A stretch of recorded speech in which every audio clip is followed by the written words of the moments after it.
Umat Allah yang terkasih, dalam bacaan Injil hari ini kita diajak untuk merenungkan doa yang Tuhan Yesus sendiri ajarkan. Menarik bahwa doa Tuhan dalam Injil Matius agak sedikit berbeda dengan apa yang ditulis dalam Injil Lukas. Dalam Injil Matius, doa Tuhan diawali dengan sebuah katekese singkat dari Yesus mengenai doa, dengan tujuan agar menghindarkan para murid dari bentuk doa yang palsu. Kurang lebih ada dua hal yang ditekankan oleh Yesus dalam katekese singkatnya mengenai doa. Yang pertama, doa tidak boleh menjadi kesempatan untuk memamerkan diri di hadapan orang lain. Doa adalah sebuah pemeriksaan batin. Hal ini mengingatkan kita akan kisah mengenai dua orang yang pergi ke bait Allah untuk berdoa. Salah seorang pemungut cukai dan orang yang lainnya adalah seorang Farisi, di mana orang Farisi itu berdiri dan berdoa, "Tuhan, aku bukan seperti pemungut cukai, bukan seperti orang berdosa dan orang-orang lain. Aku berpuasa, memberikan derma dan sebagainya." Tetapi orang pemungut cukai itu berdiri jauh-jauh dan dengan berlutut ia memukul dirinya dan memohon kasih dan pengampunan Tuhan. Dan orang itu pulang dibenarkan oleh Allah. Hal kedua yang diingatkan oleh Yesus dalam katekesenya adalah agar kita menghindari doa kita yang penuh dengan bualan, bertele-tele, dan memadamkan roh, di mana orang mendaraskan doa tetapi hati dan pikirannya berada di tempat yang lain. Maka doa pertama-tama adalah sebuah keheningan batin.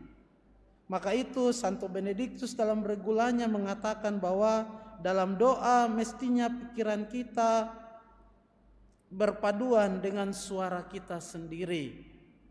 Sesudah berkatekese tentang doa, Tuhan Yesus kemudian mengajarkan para muridnya untuk berdoa doa Bapa kami. Kalau kita merenungkan doa ini maka banyak hal yang akan dikatakan, tetapi saya ingin mengajak kita untuk melihat struktur dari doa Bapa kami itu sendiri. Kalau kita lihat, doa Bapa kami tadi diawali dengan sebuah sapaan awal kepada Allah. Bapa kami yang ada di surga, dimuliakanlah namamu. Sesudah sapaan awal itu ada 7 sabta atau 7 doa permohonan. 3 permohonan berkaitan dengan perkara Allah sendiri dan 4 permohonan berkaitan dengan harapan-harapan kita, kebutuhan-kebutuhan kita dan perjuangan-perjuangan kita. 3 awal berkaitan dengan perkara Allah. Bapa kami yang ada di surga, dimuliakanlah namamu. Datanglah kerajaanmu, jadilah kehendakmu di atas bumi seperti di dalam surga. Dan 4 yang terakhir berkaitan dengan kebutuhan kita. Berilah kami rezeki yang secukupnya. Ampunilah kesalahan kami seperti kami pun mengampuni yang bersalah kepada kami. Janganlah masukkan kami ke dalam pencobaan, tetapi bebaskanlah kami dari yang jahat. Kalau kita melihat 7 permohonan itu, maka sebenarnya adalah intisari dari hukum cinta kasih sendiri. 3 awal berkaitan dengan kasihilah Tuhan Allahmu dengan segenap dirimu, dan 4 yang lain berkaitan dengan kasih kepada sesama.